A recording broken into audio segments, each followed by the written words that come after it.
आज हम डिस्कस करेंगे साइट मैप के बारे में।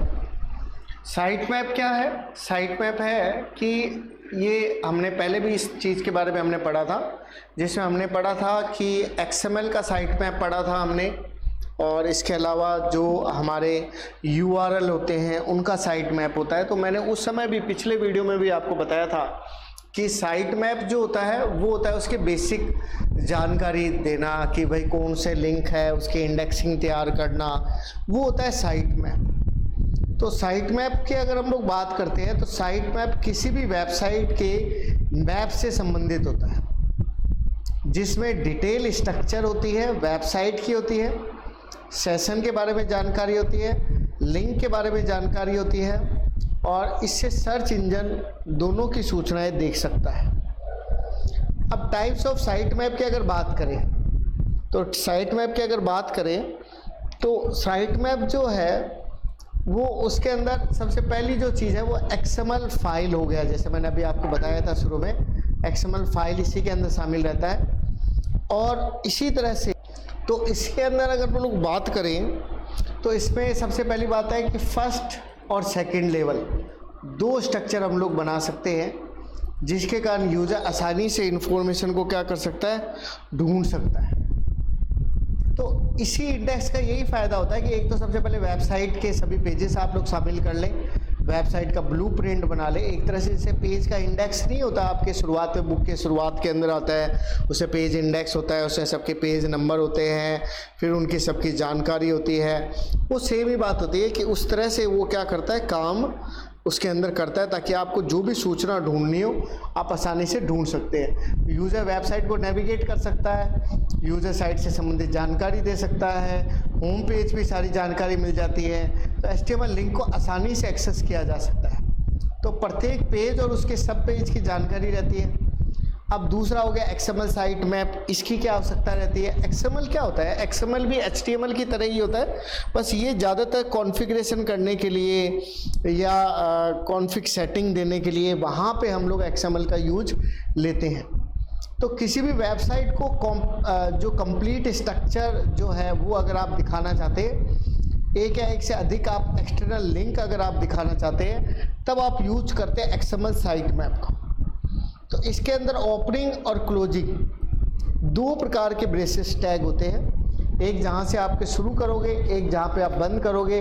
तो वो जो टैग के नाम है वो आप अपनी मर्जी से ले सकते हैं। यही XML का बेनिफिट रहता है, जो बेसिक जानकारी मैं आपको दे रहा हूँ। एक तरह से प्रोटोकॉल का स्टैंडर्ड भी XML के द्वारा होता है। मतलब अगर आप प्रोटोकॉल स्टैंडर्ड बना रहे हैं, प्रोटोकॉल से संबंधित कोई जानकारी दे रहे हैं, तो आप वो XML के द्वारा दे सकते हैं। सभी प्रकार के URL, उससे संबंधित पेज इंडेक्सिंग, ये सारी चीज़ें ऑप्शनल टैग है, वो सारे आप इसके अंदर शामिल कर सकते हैं। तो एक तरह से वही सेम चीज़ जो मैं आपको बता रहा था वही XML में होगा कि आप एक होम पेज बनाते हैं, उसके अंदर आप उसका मेन स्ट्रक्चर बना देते हैं कि भाई ये इसका पार्ट है, ये इसका पार्ट है, इस तरह से आप उसकी साइट इंडेक्सिंग कर देते हैं। एक चीज़ है टॉपिक, नया टॉपिक मैं आपको बता रहा हूँ, इनविजिबल टेक्स्ट।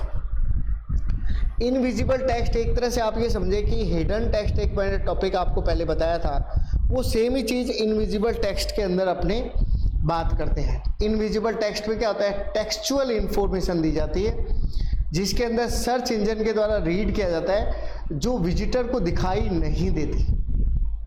समझ के बात को? मतलब आप क्या करते हैं कि इनविजिबल टेक्स्ट ले लेते हैं या हिडन टेक्स्ट ले लेते हैं, उसका बेनिफिट आपको क्या होता है कि आप उसके अंदर कीवर्ड ज़्यादा से ज़्यादा वो डाल पाते हैं। तो यूज़र जो है वो अपने, क्योंकि आपको पता है कि आपका लिमिटेड एरिया है जहाँ पर सर्च इंजन वर्क करता है, फिर भी आप ये चाहते हैं कि नहीं यार, मेरे कुछ कीवर्ड ऐसे कीवर्ड है और अच्छे कीवर्ड है जिनके द्वारा सर्च इंजन का ऑप्टिमाइजेशन जो है वो हम लोग बढ़ा सकते हैं। तो उसके लिए हमें मेहनत जो है वो हम इनविजिबल टेक्स्ट पे अच्छी कर सकते हैं।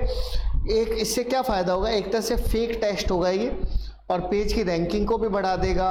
जो मैं बात आपको समझाने की कोशिश कर रहा हूँ वो सेम काम ये करेगा।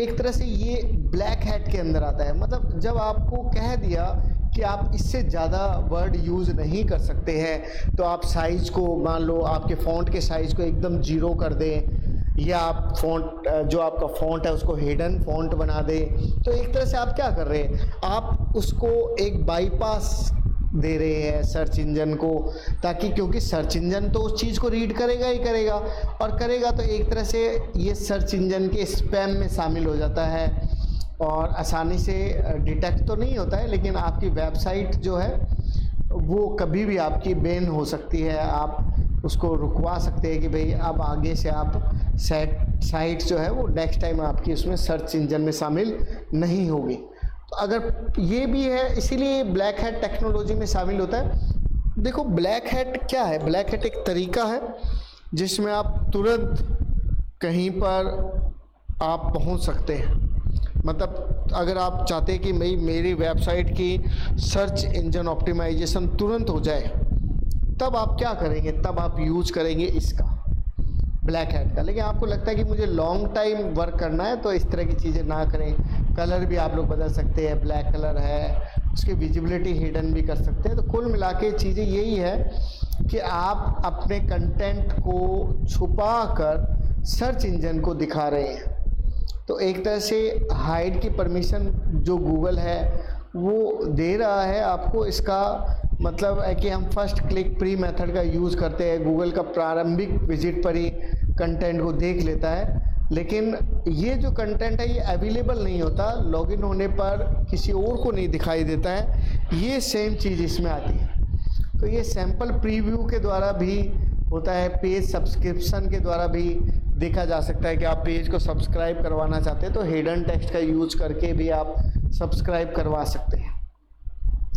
एलिमेंट ऑफ पेज डिज़ाइन है, तो पेज डिज़ाइन में मोबाइल हो गया, डेस्कटॉप हो गया, दोनों के अकॉर्डिंग आप सेट कर सकते हैं। वेबसाइट के साइज़ में आप लोग बदलाव कर सकते हैं। पेज में लिमिटेशन आप लोग लगा सकते हैं कि वो डिसअपीयर हो सकता है। तो सोर्स कोड को सेम टाइम में प्रेजेंट करने के लिए गूगल को व्यू कोड की जानकारी अगर आप देना चाह रहे हैं तब आप इसका यूज करते हैं। एक तरह से ये ब्लैक हैट में शामिल नहीं है कि मतलब आपने व्यू को बदल दिया है या पेज में लिमिटेशन आपने लगा दिया है या कुछ एलिमेंट को आपने डिसअपीयर कर दिया है और सेम टाइम में आप उसको प्रेजेंट नहीं कर रहे हैं, अस्थायी रूप से थोड़ी देर के लिए आपने हाइड किया, तो वो ब्लैक हैट में शामिल नहीं होगा।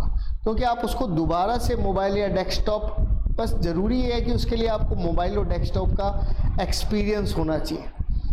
और कई बार हम क्या होता है ग्रेसफुल भी काम करते हैं जिसमें आपका एक्सपीरियंस जो होता है वो उसमें शामिल हो जाता है।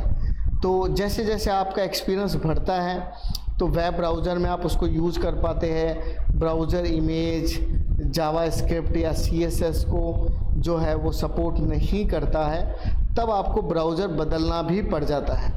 यानी कि कई जो ब्राउज़र होते हैं वो जावास्क्रिप्ट को या कई इमेजेस होते हैं उनको या CSS को सपोर्ट नहीं करते हैं, तो आपकी वेबसाइट भी ओपन नहीं हो पाती। जब नहीं हो पाएगी तो हो सकता है कि आपको जो ब्राउज़र है वो चेंज करना पड़े। तो कई ब्राउज़र है जो कि हिडन ब्राउज़र होते हैं, उसको हम लोग इसमें शामिल करते हैं। तो ये हमारे वेब के एक्सपीरियंस पे डिपेंड करता है, यूज़र के एक्सपीरियंस पे डिपेंड करता है कि उसको कितना इस बारे में एक्सपीरियंस है। इसीलिए इसको बोलते हैं ग्रेसफुल एक्सपीरियंस। अब देखिए नेक्स्ट जो चीज़ है वो है server and hosting check. Server and hosting check की अगर हम डिस्कशन